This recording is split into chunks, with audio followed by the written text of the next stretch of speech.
Hello ಮಕ್ಕಳೇ, welcome back to Jakar academy. So ಇವತ್ತು ನಾವು 8ನೇ ಕ್ಲಾಸ್ಗೆ ಸಂಬಂಧಿಸಿದಂತೆ ಕೇವಲ MCQ ಪ್ರಶ್ನೆಗಳನ್ನು ಮಕ್ಕಳೇ ನೋಡೋಣ. ಏಕೆಂದರೆ 16 ಅಂಕಗಳು ನಮಗೆ ಏನು ಬರ್ತವೆ, MCQ ಪ್ರಶ್ನೆಗಳೇ ಬರ್ತವೆ. ಸೊ ಅದಕ್ಕಾಗಿ ನಾವು ಏನು ಮಾಡೋಣ, MCQ ಕ್ವಶನ್ಗಳನ್ನು ವ್ಯಾಕರಣ ಭಾಗದಿಂದ ಯಾವೆಲ್ಲ ಪ್ರಶ್ನೆಗಳನ್ನು ಕೇಳಬಹುದು ಎನ್ನುವುದನ್ನು ಮಾಡೆಲ್ ರೂಪದಲ್ಲಿ ನೋಡೋಣ. ಇದು ಕೇವಲ ಒಂದು ಮಾಡೆಲ್ ಆಗಿರ್ತದೆ, ಮಾದರಿ ಆಗಿರ್ತದೆ. ಇಲ್ಲಿ ಮೊದಲನೇ ಪ್ರಶ್ನೆಯನ್ನು ನೋಡುವುದಾದರೆ ಘರ್ ಕಾ ಸಮಾನಾರ್ಥಕ ಶಬ್ದ ಅಂತ ಕೊಟ್ಟಿದ್ದಾರೆ. ಸಮಾನಾರ್ಥಕ ಅಂದರೆ ಮಕ್ಕಳೇ ಇದಕ್ಕೆ ಸರಿ ಸಮಾನವಾಗಿ ಅರ್ಥ ಕೊಡುವಂತಹ ಶಬ್ದವನ್ನು ಬರೀಬೇಕು. ಶಬ್ದಕ್ಕೆ ಸರಿ ಸಮಾನವಾಗಿರುವಂತಹ ಶಬ್ದ ಯಾವುದು ಅನ್ನೋದನ್ನು ಬರಿಬೇಕಾದ್ರೆ ಪಾನಿ ಅಂತೂ ಘರಕ್ಕೆ ಪಾನಿ ಅಂದರೆ ನೀರು. ಇನ್ನು ಮಕಾನ್, ಪೇಡ್ ಹಾಗೂ ಪಹಾಡ್ ಅಂತ ಕೊಟ್ಟಿದ್ದಾರೆ. ಸೊ ಪೇಡ್ ಅಂತೂ ಆಗಲ್ಲ, ಪೇಡ್ ಅಂದರೆ ವೃಕ್ಷ, ಪಹಾಡ್ ಅಂದರೆ ಪರ್ವತ, ಪಾನಿ ಅಂದರೆ ಏನಾಗ್ತದೆ, ನೀರು ಆಗ್ತದೆ. ಸೊ ಇಲ್ಲಿ ಸರಿಯಾಗಿರುವಂಥ ಉತ್ತರ ಏನದಪ್ಪ ಅಂತಂದರೆ ಮಕಾನ್ ಎನ್ನುವಂಥದ್ದು ಸರಿಯಾಗಿರುವಂಥ ಉತ್ತರ.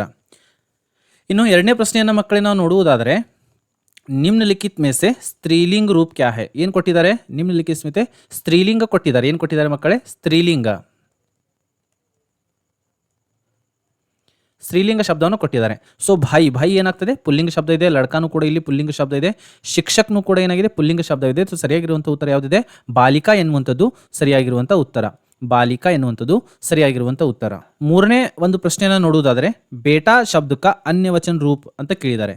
ಇಲ್ಲಿ ವಚನಗಳು ಗೊತ್ತು ನಮಗೆ, ಏಕವಚನ ಹಾಗೂ ಬಹುವಚನ ನಮಗೆ ಗೊತ್ತಿರುವಂಥದ್ದು. ಸೊ ಇಲ್ಲೇನು ಕೊಟ್ಟಿದ್ದಾರೆ, ಬೇಟಾ ಎನ್ನುವಂಥದ್ದು ಏನು ಕೊಟ್ಟಿದ್ದಾರೆ, ಇದು ಯಾವತ್ತಿಗೂ ಕೂಡ ಏಕವಚನ, ಯಾವತ್ತಿಗೂ ಕೂಡ ಏನಾಗ್ತದೆ ಅಥವಾ ಆ ಕಾರಾಂತದಿಂದ ಕೊನೆಗೊಳ್ಳುತ್ತದೆ. ಇಲ್ಲಿ ಏನಿದೆ ಮಕ್ಕಳೇ, ಆ ಕಾರಾಂತ ಇದೆ. ಇಲ್ಲಿ ಟಾ ಇದೆ, ಟಾದಲ್ಲಿ ಏನೇನು ಕೂಡಿಕೊಂಡಿದ್ದಾವೆ, ಟ ಜಮಾ ಆ.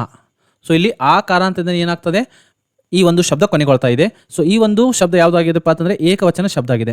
ಇನ್ನು ಏಕವಚನ ಶಬ್ದವನ್ನು ಬಹುವಚನ ಮಾಡಬೇಕು ಅಂದರೆ ಬೇಟಾ ಎನ್ನುವಂಥದ್ದನ್ನು ಬಹುವಚನ ರೂಪದಲ್ಲಿ ಬರೀಬೇಕಂದ್ರೆ ಅತಿ ಹೆಚ್ಚಿಗೆ ಸಲ ನಾವು ಏನು ಮಾಡ್ತೀವಿ, ಇದನ್ನು ಬಹುವಚನ ಮಾಡಬೇಕು ಅಂದರೆ ಆ ಕಾರಾಂತದ್ದನ್ನು ಏನು ಮಾಡ್ತೀವಿ, ಏಕಾರಾಂತಾಗಿ ಪರಿವರ್ತನೆಯನ್ನು ಮಾಡ್ತೀವಿ. ಅವಾಗ ಅದು ಏನಾಗ್ತದೆ, ಬೇಟೆ ಎನ್ನುವಂಥದ್ದು ಆಗ್ತದೆ.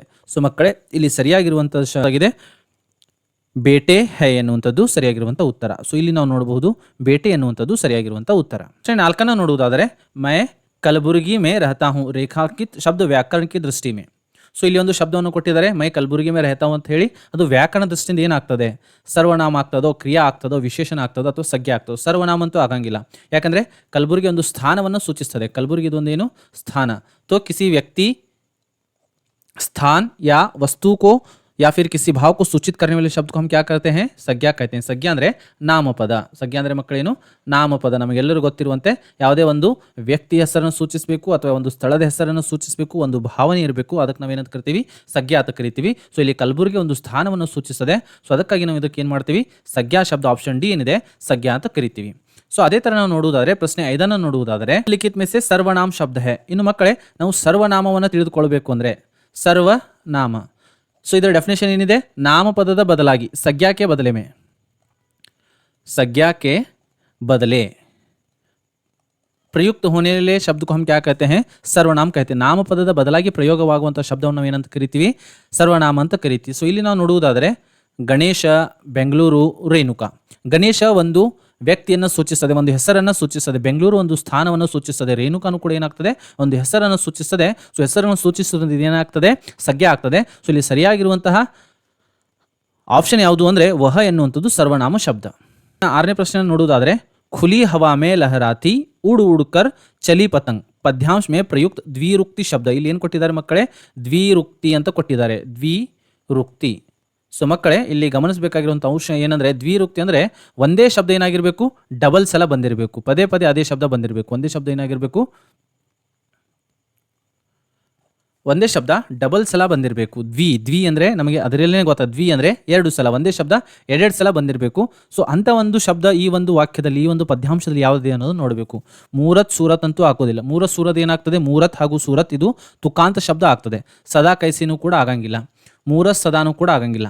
ಸೊ ಉಡ್ ಉಡ್ಕರ್. ಸೊ ಇಲ್ಲಿ ಮಕ್ಕಳೇ ನಾವು ನೋಡಬೇಕು, ಉಡ್ ಉಡ್ಕರ್ ಏನಾಗಿದೆಪ್ಪ ಅಂತಂದರೆ ಡಬಲ್ ಸಲ ಇಲ್ಲಿ ಉಡ್ ಎನ್ನುವಂಥದ್ದು ಬಂದಿದೆ. ಸೊ ಅದಕ್ಕಾಗಿ ಇದೇನಾಗ್ತದೆ, ಆಪ್ಷನ್ ಡಿ ಉಡ್ ಉಡ್ಕರ್. ಅದೇ 7 ಕರ್ಣ ಶಬ್ದ ಕಾ ಪ್ರಥಮ ಪ್ರೇರಣಾರ್ಥಕ ಕ್ರಿಯಾರೂಪ ಅಂತ ಕೊಟ್ಟಿದ್ದಾರೆ. ಪ್ರಥಮ ಪ್ರೇರಣಾರ್ಥಕ. ಸೊ ಪ್ರಥಮ ಪ್ರೇರಣಾರ್ಥಕವನ್ನು ಹೆಂಗೆ ಕಂಡುಹಿಡಬೇಕು ಅಂದರೆ, ಫಾರ್ ಎಕ್ಸಾಂಪಲ್ ಏನು ಕೊಟ್ಟಿದ್ದಾರೆ, ಕರ್ಣ ಎನ್ನುವಂಥ ಶಬ್ದವನ್ನು ಕೊಟ್ಟಿದ್ದಾರೆ. ಈ ಶಬ್ದ ಎಷ್ಟು ಅಕ್ಷರದಿಂದ ಕೂಡಿಕೊಂಡಿದೆ, 3 ಅಕ್ಷರಗಳಿಂದ ಕೂಡಿಕೊಂಡಿದೆ. ಎಷ್ಟು ಅಕ್ಷರಗಳಿಂದ, 3 ಅಕ್ಷರಗಳಿಂದ.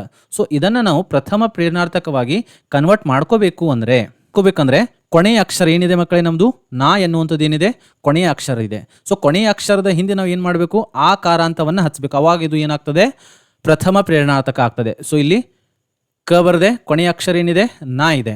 ಸೊ ಕೊನೆಯ ಅಕ್ಷರದ ಹಿಂದೆ ಆಕಾರ ಅಂತ ಇಲ್ಲಿ ರ ಇದೆ, ರಕ್ಕೆ ನಾನು ಏನು ಮಾಡ್ತೀನಿ, ಆಕಾರಾಂತವನ್ನು ಎಳಿತೀನಿ. ಸೊ ಇದು ಏನಾಗ್ತದೆ, ಕರ್ಣ ಕರಾನ ಎನ್ನುವಂಥದ್ದು ಉತ್ತರ ಸರಿಯಾಗಿರುವಂಥ ಉತ್ತರ ಆಗ್ತದೆ. ಸೊ ಮಕ್ಕಳೇ ಆಪ್ಷನಲ್ಲಿ ನಾವು ನೋಡುವುದಾದರೆ ಆಪ್ಷನ್ ಸಿ ಏನಿದೆ ಕರಾನ ಎನ್ನುವಂಥದ್ದು ಸರಿಯಾಗಿರುವಂಥ ಉತ್ತರ. ಸೊ ಹೀಗೆ ನಾವು ಪ್ರಥಮ ಪ್ರೇರಣಾರ್ಥಕ ಶಬ್ದವನ್ನು ಇಲ್ಲಿ ನೋಡಬಹುದು ಮಕ್ಕಳೇ.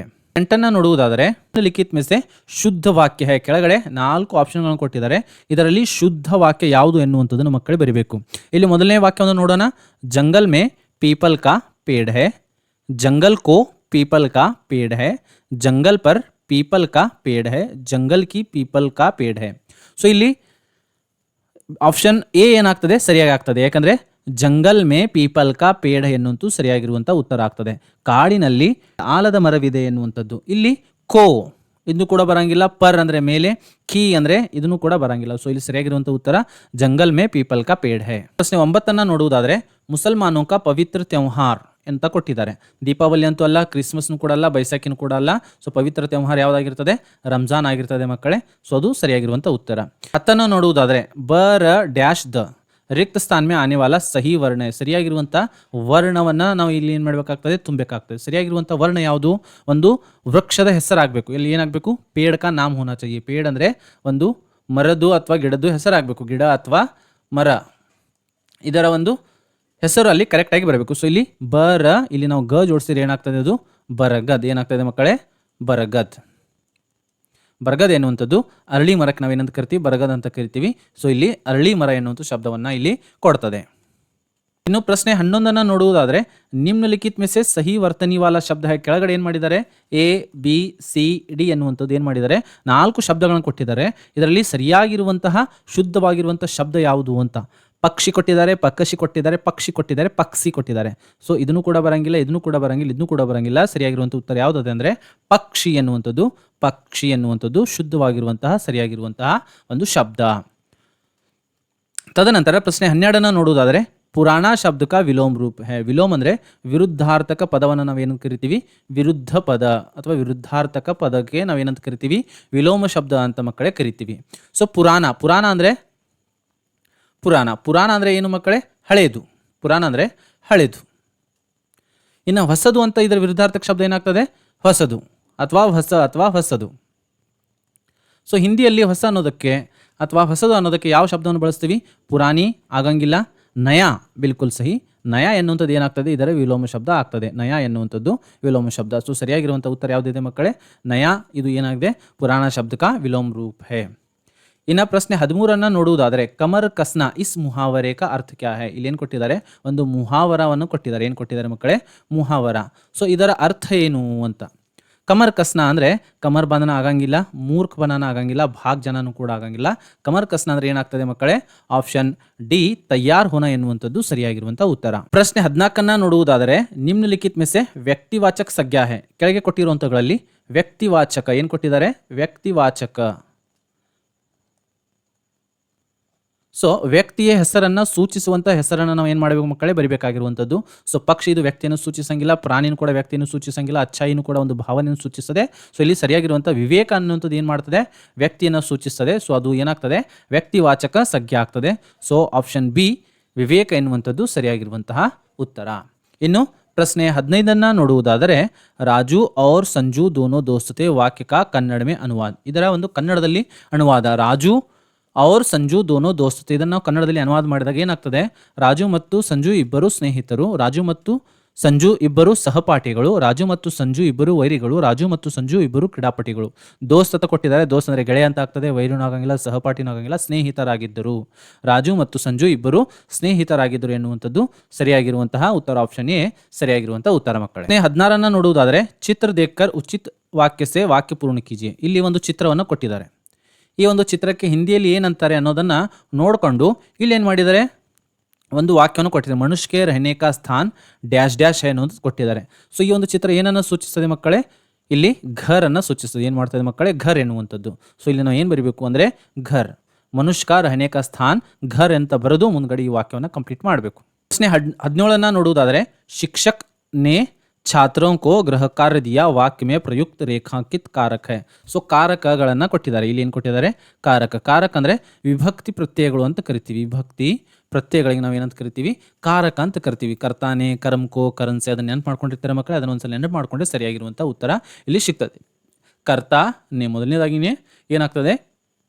ಕರ್ತಾನೆ ಎನ್ನುವಂಥದ್ದು ಸರಿಯಾಗಿರುವಂಥ ಉತ್ತರ. ನಾವು ಮುಂದಿನ ಪ್ರಶ್ನೆಯನ್ನು ಮಕ್ಕಳೇ ನಾವು ನೋಡುವುದಾದರೆ ಮಾತಾ, ಪಿತೃ, ಪಿತಾ, ಜನಕ್ ಇನ್ಮೆ ಸೆ ಬೇಮೇಲ್ ಶಬ್ದ ಹೈ ಅಂದರೆ ಗುಂಪಿಗೆ ಸೇರದ ಪದ ಏನು ಮಾಡಬೇಕು? ಬೇಮೇಲ್ ಅಂದರೆ ಗುಂಪಿಗೆ ಸೇರದ ಪದ ಯಾವುದು ಅನ್ನೋದನ್ನು ಕಂಡುಹಿಡಿಬೇಕು. ಮಾತಾ, ಪಿತೃ, ಪಿತಾ, ಜನಕ. ಸೊ ಪಿತೃ, ಪಿತಾ, ಜನಕ ಅಂದರೆ ಒಂದೇ ಅರ್ಥ ಕೊಡ್ತದೆ. ಮಾತಾ ಎನ್ನುವಂಥದ್ದು ಬೇರೆ ಅರ್ಥ ಕೊಡ್ತದೆ. ಸೊ ಆಪ್ಷನ್ ಎ ಏನಾಗ್ತದೆ ಮಕ್ಕಳಲ್ಲಿ ಸರಿಯಾಗಿರುವಂಥ ಉತ್ತರ ಆಗ್ತದೆ. ಆಪ್ಷನ್ ಎ ಮಾತಾ ಎನ್ನುವಂಥದ್ದು. ಇನ್ನು ಪ್ರಶ್ನೆ 20 ನೋಡುವುದಾದರೆ ನಿಮ್ನಲಿಖಿತ್ ಅಪೂರ್ಣ ವಾಕ್ಯ ಮೇ ಆನೆ ವಾಲಾ ವಾಕ್ಯಾಂಶ ಹೈ. ಸೊ ಇಲ್ಲಿ ಕ್ರಿಯಾ ಶಬ್ದವನ್ನು ಬರಿಬೇಕಾಗಿರುವಂಥದ್ದು, ಕಂಪ್ಲೀಟ್ ಮಾಡಬೇಕು. ಸೀತಾ ಗಾನ ಗಾ ಡ್ಯಾಶ್ ಡ್ಯಾಶ್ ಡ್ಯಾಶ್ ಏನು ಮಾಡ್ತಾ ಇದ್ದಾಳೆ? ಸೀತಾ ಹಾಡನ್ನು ಹಾಡುತ್ತಿದ್ದಾಳೆ. ಸೊ ಗಾ ರಹೋ ಹೈ, ರಹೇ ಹೈ, ರಹಿ ಹೈ, ರಹಾ ಹೈ. ಇಲ್ಲಿ ಏನು ಬಳಸಬೇಕು ಮಕ್ಕಳೇ? ಆಪ್ಷನ್ ಸಿ ಅನ್ನು ಬಳಸಬೇಕು. ಏನಾಗ್ತದೆ? ಸೀತಾ ಗಾನ ಗಾ ರಹಿ ಹೈ. ರಹಿನ ಯಾಕೆ ಯೂಸ್ ಮಾಡ್ತೀವಿ ಅಂದರೆ ಎಲ್ಲಿ ಸ್ತ್ರೀಲಿಂಗ ಶಬ್ದ ಇರ್ತದೋ ಅಲ್ಲಿ ರಹಿ ಇರ್ತದೆ, ಎಲ್ಲಿ ಪುಲ್ಲಿಂಗ ಶಬ್ದ ಇತ್ತಂದರೆ ಅಲ್ಲಿ ರಹ ಅಂತ ಬರ್ತದೆ. ಬಹುವಚನ ಅಥವಾ ಆದರ ಸೂಚಕ ಶಬ್ದಗಳು ಇದ್ದು ಅಂದರೆ ಅಲ್ಲಿ ರಹೆ ಅಂತ ಬರ್ತದೆ. ಸೊ ಇಲ್ಲಿ ಸೀತಾ ಎನ್ನುವಂಥದ್ದು ಏನಿದೆ? ಸ್ತ್ರೀಲಿಂಗ ಶಬ್ದವಿದೆ. ಸೊ ಅದಕ್ಕಾಗಿ ನಾವು ಇಲ್ಲಿ ಏನು ಯೂಸ್ ಮಾಡ್ತೀವಿ? ರಹಿ ಎನ್ನುವಂಥದ್ದನ್ನು ಯೂಸ್ ಮಾಡ್ತೀವಿ. ಸೊ ಮಕ್ಕಳೇ ಇದೊಂದು ಮಾಡೆಲ್ ಒಂದು MCQ ಕ್ವಶನ್ಗಳಾಗಿದ್ವು. ಇದು ನಿಮಗೆ ಇಷ್ಟವಾಗಿದ್ದರೆ ಚೆನ್ನಾಗಿ ಅಭ್ಯಾಸ ಮಾಡಿ ಮುಂಬರುವಂಥ ಪರೀಕ್ಷೆಗಳಲ್ಲಿ ಅತಿ ಹೆಚ್ಚಿಗೆ ಅಂಕಗಳನ್ನು ತೆಗೆದುಕೊಳ್ಳಿ. ಯಾಕೆಂದರೆ 16 ಅಂಕಗಳು MCQ ಕ್ವಶನ್ಗಳು ವ್ಯಾಕರಣ ಭಾಗದಿಂದ ಇರೋದರಿಂದ ಅದನ್ನೇ ನಾನು ಒಂದು ಡಿಸ್ಕಷನ್ ಮಾಡಿದ್ದೀನಿ. ಈ ಒಂದು ವಿಡಿಯೋನ ಲೈಕ್ ಮಾಡಿ, ಶೇರ್ ಮಾಡಿ ಹಾಗೂ ಸಬ್ಸ್ಕ್ರೈಬ್ ಮಾಡಿ. ಜೈ ಹಿಂದ್.